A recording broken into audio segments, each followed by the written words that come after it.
ওই জোহর জুমার পূর্বে ধরা বাঁধা কোনো সুন্নাহ পড়েননি, বরং নবী সাল্লাল্লাহু আলাইহি ওয়াসাল্লামের সুন্নাহ ছিল যে জুমার দিনে উনি সুন্নাহ না পড়ে সরাসরি মেম্বারে দাঁড়াতেন আর বেলাল আজান দিতেন, যেটা এখনও চালু রয়েছে আরব বিশ্বে।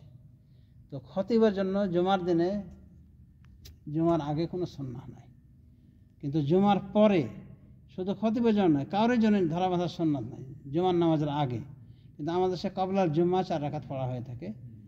এটা ওই জয়ীফ হাদিসের উপর আমল বা জোহর ওপর কেয়াস করে আমলটা চালু রয়েছে। সুস্পষ্ট বিশুদ্ধ কোনো হাদিস পাওয়া যায় না, কিন্তু জুমার পরে 4 রাকাত পড়ার কথা রাসূলুল্লাহ সাল্লাল্লাহু আলাইহি ওয়াসাল্লাম বলছে এক হাদিসে। আর এক হাদিসে পাওয়া যায় যে উনি নিজে বাড়িতে যাওয়ার পরে জুমার এই 2 রাকাত সুন্নাত পড়ে জুমার পরে। সুতরাং জুমার পরে 4 রাকাত সুন্নাহ পড়া উত্তম। কেউ কেউ বলেছেন মসজিদে পড়লে 4 রাকাত পড়বে, বাড়িতে গিয়ে 2 রাকাত, নবী সাল্লাল্লাহু আলাইহি ওয়াসাল্লাম আমলের সাথে মিলাতে গিয়ে বলেছেন। আর কেউ কেউ বলেছেন না, নবী সাল্লাল্লাহু আলাইহি ওয়াসাল্লাম আমল যাই করুন উনি এটা বলেছেন 4 রাকাত পড়বে, তাই 4 রাকাত পড়া উত্তম।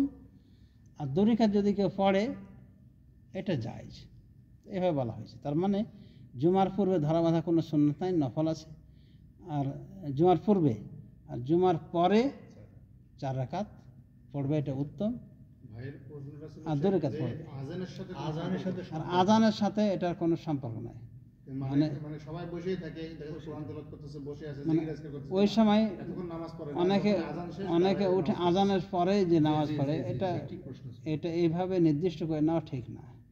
এর মাধ্যমে একটা আকীদা প্রমাণ হয় যে আমরা ধরে নিয়েছি জুমার পূর্বে 4 রাকাত যেন সুন্নাহ আছে, সেই সুন্নাহ আজানের সাথে সাথে আমরা পড়ে নিই।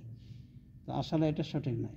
প্রথম যে আজানটা দেওয়া হয় এটা তো কোনো নামাজের ওয়াক্তের জন্য আজান দেওয়া হয় না, এটা মূলত সতর্ক করার জন্য ছিল। আগের ওসমানী খেলাফত আমলে এটা চালু হয়েছে। কাজে ওই আজানের পরে 4 রাকাত পড়ার জন্য দাঁড়িয়ে যাওয়া এটা কোনো প্রয়োজন নেই। এক কথায় যারা এসেছে 2 রাকাত করে পড়তেই থাকবে, যদি মন চায় এই আজানের ডাক আজানের পরে পড়তে পারে, কিন্তু ডাক আজানের আগে পড়লো না 4 রাকাত পরে পড়ছে, এর মানে হলো দেশি তরিকার উপর আমল করতেছে, দেশি সুন্নাহ, মানে একটা প্রচলিত এক কথায় হানাফি মাযহাবের আমল করতেছে এখানে। আবার এমন দেখা গেছে কিছু গোঁড়া মার্কা এখানে আছে যে খতিব যে আজানের মানে যে আজানের আগে খতিব মেম্বারে উঠে যায়, ওই আজান দেওয়ার পরও সে সুন্নাত পড়ছে।